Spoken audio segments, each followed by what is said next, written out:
नमस्कार दोस्तों, उषा की आवाज़ चैनल में आप सभी का स्वागत है। हमारी आज की कहानी है रिश्ता। एक उदास सुबह बिस्तर से उठते हुए निशा ने घड़ी पर नजर डाली तो 5:30 बजे थे। यूं नींद तो काफी देर से खुल चुकी थी, लेकिन इतनी जल्दी उठकर भी क्या करती। खिड़की पर नजर डाली तो पर्दे से छनकर आता हल्का प्रकाश दिखाई दिया। गर्मी की सुबह भी तो जल्दी होती है, सोचा चलो अब उठा ही जाए। सुबह तो हो ही गई है और उठकर बाथरूम की ओर चली गई। हाथ मुंह धोकर ब्रश वगैरह करके बाहर निकली। बिस्तर ठीक किया, तब तक दूध वाला भी आ चुका था, सो दूध लिया। अब तक उनके पतिदेव नीतीश बाबू भी जाग चुके थे और तैयार होकर सुबह की सैर को निकल रहे थे। सब कुछ ठीक चल रहा था, एक निश्चित धुरी पर घूम रहा था। किसी से कुछ कहने सुनने की जरूरत नहीं। जीवन में कोई उत्साह उमंग नहीं बची थी दोनों के। नीतीश बाबू के जाते ही वे भी अखबार लेकर बैठ गईं। एक गहरी सांस लेकर दीवार पर टंगी तस्वीर पर दृष्टि डाली, जिस पर फूलों का हार पड़ा हुआ था। उनकी दृष्टि धुंधला गई। किसी तरह स्वयं को संभाला और अखबार के पन्ने पलटने लगी। हालांकि कुछ दिखाई नहीं दे रहा था। उन्होंने फिर अपने सिर को झटक दिया। नियति के आगे आखिर किसकी चली है, और जो सच है वह तो है ही, उसे स्वीकारने में ही भलाई है, बजाय इसके कि जो नहीं है उसके लिए रोते रहें। और उन्होंने बगीचे की ओर रुख किया। कुछ साफ सफाई की। सूखी पत्तियां, झाड़ी, लताएं जो गिर रही थी उन्हें सहारा दिया। तब तक नीतीश बाबू भी दूर से आते हुए दिखाई दिए और वे चाय बनाने के लिए किचन की ओर चल दी। चूल्हे पर चाय की पतीली चढ़ाकर वे फिर ख्यालों में खो गई।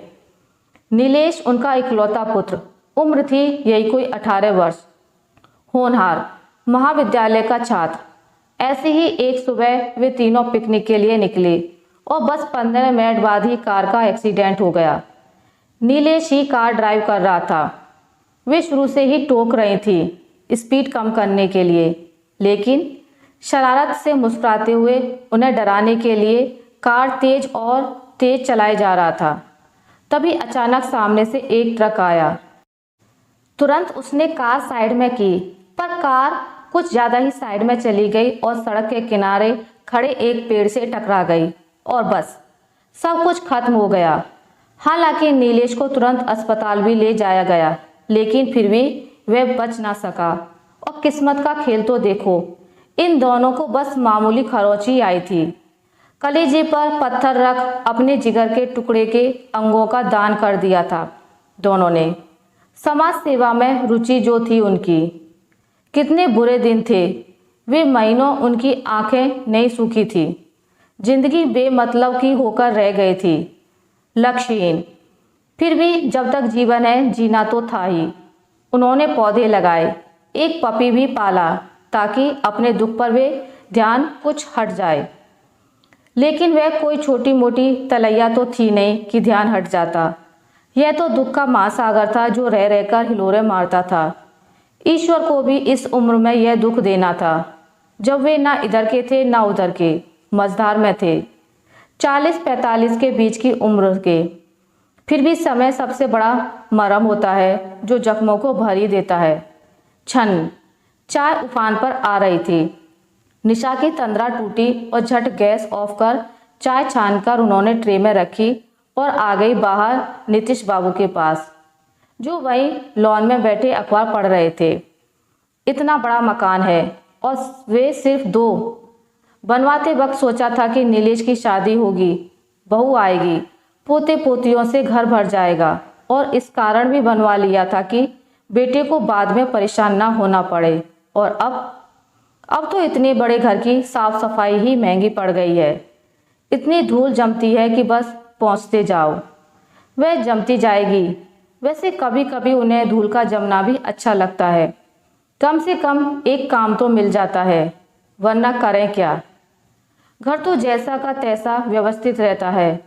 कोई भी चीज़ अपनी जगह से हिलती नहीं, जब तक कि वे ना उठाएं।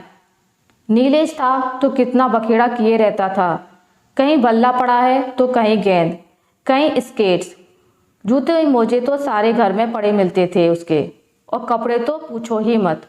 कितना शौक था उसे पहनने ओढ़ने का। दिन भर उसकी चीज़ों को समेटने में ही वक्त बीत जाता था। कुछ कहो तो बस उसकी वही शरारत भरी मुस्कुराहट। अब कुछ अव्यवस्थित होता ही नहीं, जो जहाँ है वहीं रहता है। धूल की शुक्रगुजार है निशा, वह जमती है तो झाड़ पोंछ करने को तो मिलती है। क्यों ना मकान किराए पर दे दें, नीतीश बाबू चाय पीते हुए बोले। वे चौंकी। क्यों, क्या हुआ अचानक? नहीं, अचानक नहीं, कई दिनों से सोच रहा हूँ। इतना बड़ा 2 मंजिला मकान है, सूना सूना पड़ा रहता है। ऊपर वाला हिस्सा किराए पर उठा दें तो कैसा रहेगा? किराएदार रहेंगे तो थोड़ी चहल पहल रहेगी, सुरक्षा की दृष्टि से भी ठीक रहेगा। हम दोनों ही रहते हैं, रात बेरात कोई कष्ट हो तो सहारा रहेगा, कहीं आना जाना हो तो घर सूना तो नहीं रहेगा, वे बोले। वे बात कर ही रहे थे कि गेट खुलने की आवाज़ आई।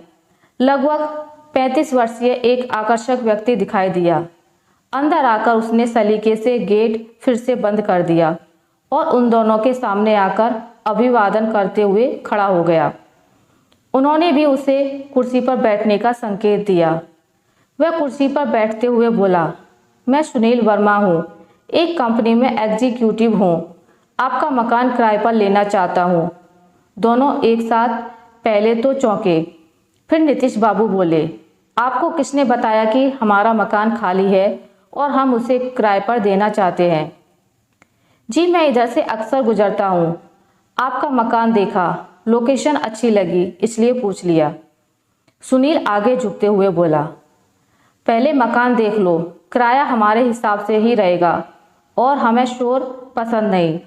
टीवी वगैरह बिल्कुल धीरे चले या ना ही चलाएं और रात को समय से आ जाएं, वरना गेट बंद हो जाएगा। और हाँ, हम शाकाहारी हैं।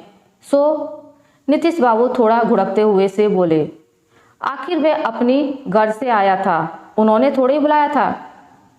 मुझे आपकी हर शर्त मंजूर है, मकान को भी क्या देखना, पसंद है तभी तो आया, बस आप इजाज़त दीजिए तो सामान वगैरह ले आऊं। मेरे परिवार में मैं और मेरी पत्नी ही हैं। उसने उठने का उपक्रम किया। उन्हें आश्चर्य हुआ, कैसा अजीब आदमी है, बस मकान चाहिए किसी भी शर्त पर। 2-4 दिनों में सुनील अपना सामान वगैरह ले आया और घर व्यवस्थित कर लिया। दोनों ने अपना कमरा बड़ी सुंदरता से सजाया था। घर में थोड़ी रौनक आ गई थी, आना जाना लगा रहता था। सुनील हमेशा उनसे पूछता रहता, कोई काम हो तो बताना। कभी पानी के बिल भरना तो कभी सब्जी किराने का सामान लाना आदि। और निशा से तो उसे विशेष स्नेह था। उसके होते हुए उसकी मजाल थी कि कोई भी काम कर पाए, सब वही करता। आखिर एक दिन नीतीश बाबू ने निशा से चुटकी ली। क्या बात है, सुनील तुम्हारा बहुत ख्याल रखता है, मुझसे छीन तो नहीं रहा? हटो भी, यह मेरी उम्र है क्या? 4-5 बरस छोटा होगा मुझसे, छोटे भाई जैसा है। आप भी बस। निशा तो नक्कर बोली, उम्र है तो क्या हुआ, दिखती तो नहीं हो? नीतीश ने फिर छेड़ा।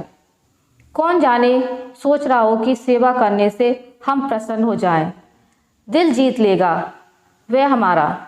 इस तरह से तो हम यह मकान उसे ही दे दें। अब कोई है भी तो नहीं अपना वारिस। इस घोर भौतिकवाद के युग में ऐसी सोच बहुत ही सामान्य सी बात है। निशा ने एक और तरह से सोचा, हाँ हो सकता है, ऐसे लोग कुछ भी कर सकते हैं। मेरा मतलब है कि हत्या। जरा होशियार रहना, नीतीश बाबू ने आशंका जताई। कुछ दिनों बाद एक दिन निशा की तबीयत बहुत खराब हो गई। इतना तेज बुखार था और इधर नीतीश बाबू बिजनेस टूर पर गए थे। सुनील ने ही संभाला, दिन रात उनकी सेवा की। रात रात भर जागकर उनके माथे पर बर्फ की पट्टियाँ रखता, पाँव सहलाता, थोड़ी थोड़ी देर पर फलों का रस, पानी, दवाइयाँ वगैरह देता, बाथरूम तक सहारा देकर ले जाता। कोई कसर नहीं छोड़ी सुनील ने उनकी देखभाल में। उसकी पत्नी शालू से आखिर यह सब देखा नहीं गया और एक दिन उसने पूछ ही लिया, आखिर तुम्हें इनमें इतना लगाव क्यों है? इतना महंगा मकान लिया, वो भी तमाम बंदिशों पर, फिर तुम्हारा ऑफिस भी यहाँ से इतनी दूर पड़ता है, आने जाने का खर्च अलग से। इससे कम पैसों व बेहतर सहूलियत में तुम्हारे ऑफिस के पास ही अच्छा मकान मिल जाता, लेकिन तुम्हें तो बस यही चाहिए था। यह जिद ठाने बैठे थे। आखिर कौन लगती है वह तुम्हारी? क्या रिश्ता है उससे तुम्हारा? सुनील को गुस्सा तो बहुत आया, लेकिन वह स्वयं पर काबू रखते हुए आवाज़ दबाकर बोला, चिल्लाओ मत, उनकी नींद खुल जाएगी। वह मेरी माँ लगती है। और पूछना है कुछ? माँ? हा हा। शालू व्यंग्यात्मक लहजे में हंसते हुए बोले, कम से कम इस पवित्र रिश्ते को तो बदनाम मत करो। हम उम्र है वह तुम्हारी, देखने में भी अच्छी भली। चटाक। शालू कुछ और बोलती, इसके पहले ही सुनील का हाथ उठ गया। हतप्रभ शालू देखती ही रह गई और वह बोलता ही चला गया, हाँ, माँ लगती है वह मेरी। उनकी कोख में पले शरीर का एक अंग प्रत्यारोपित है मेरे शरीर में। उसने नया जीवन दिया है मुझे। आज जो मैं यह चल फिर रहा हूँ, जीता जागता तुम्हारे सामने हूँ, तो केवल उनकी ही बदौलत। अपने पुत्र की मृत्यु के बाद उन्होंने उसके गुर्दे दान कर दिए थे। वे मुझे ही प्रत्यारोपित हुए थे, डॉक्टर ने बताया था। उन्हें तो इतना भी होश नहीं था कि इस बात को जाने कि उन्होंने दान किसे दिया है। बेटे की मौत के सदमे में भी विवेक से पल्ला नहीं झाड़ा। उन्होंने और महादान किया और फिर पलटकर देखा भी नहीं कि किसे दान दिया। मैंने यह मकान जानबूझकर किराए पर लिया ताकि उनके निकट रह सकूं, कुछ तो सेवा कर सकूं उनकी। इस तरह कुछ तो ऋण चुका पाऊंगा। और अब से तुम भी उनकी अपने सास ससुर की तरह सेवा करना। और शालू अब भी मुंह बनाए देखती जा रही थी। उस माँ के इस बेटे को कैसे अनोखे रूप से जुड़ा था माँ बेटी का यह रिश्ता। पहला ना सही, दूसरा जन्म तो दिया ही था निशा ने सुनील को। आशा करती हूँ आपको मेरी आज की कहानी अच्छी लगी होगी। अगर आपको मेरी ये कहानी अच्छी लगी है तो इसे लाइक करें, ज़्यादा से ज़्यादा शेयर करें। और अगर आप मेरे चैनल पर नए हैं तो इसे सब्सक्राइब करना ना भूलें। मिलते हैं एक नई कहानी के साथ, तब तक के लिए नमस्कार।